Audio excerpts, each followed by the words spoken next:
I want to tell you something. I don't like taxes being jacked up. I'm going to tell you why. Go next door to my mother's house. I have two brothers. And if I even mention there's a possibility that taxes are going to be raised, they run me out of the house. They run me out of the house. That's my two brothers. That's blood. But if I even mention it, so I do not talk politics in my home with my mother and brothers because I know what's going to happen. There'll be an ensuing argument, but I know one thing. There's a lot of people that don't want taxes raised.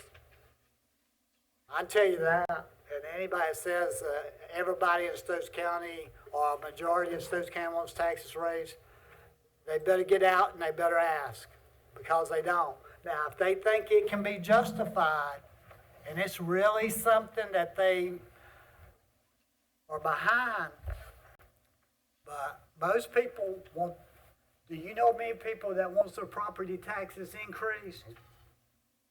Wants their property? Richard, how many people do you have call you a day and say, I want you to raise my property tax?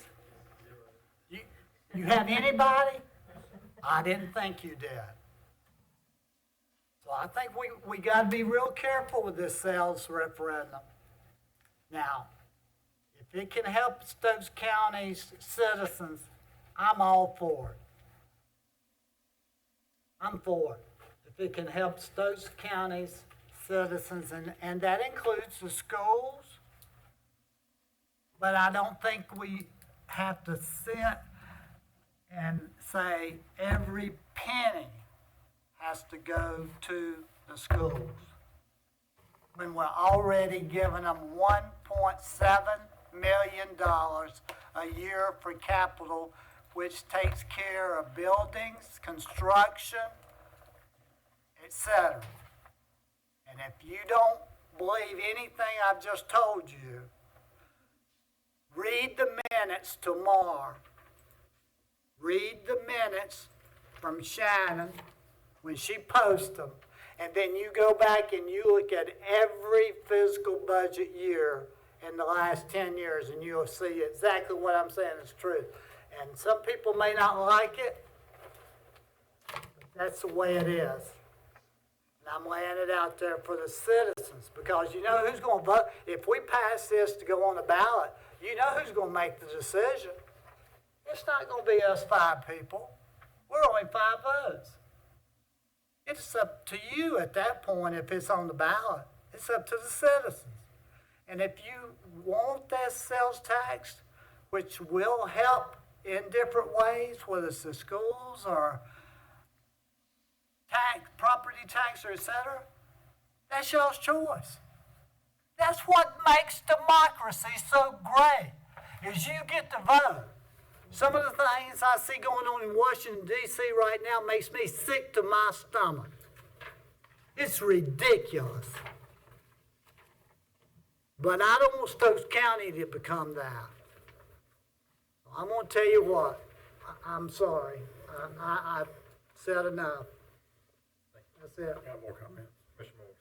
I kind of agree, I think, with a hidden point of Commissioner, not so hidden, Commissioner Mendenhall's comment about not receiving funding when he was superintendent. Whenever you underfund things, this is kind of basic budgeting 101. When you underfund things long enough, eventually you got to catch up, which I kind of think is what we're sort of doing now. You know, budgeting isn't rocket science. You budget a certain amount of money, you have metrics to measure whether it's working or not.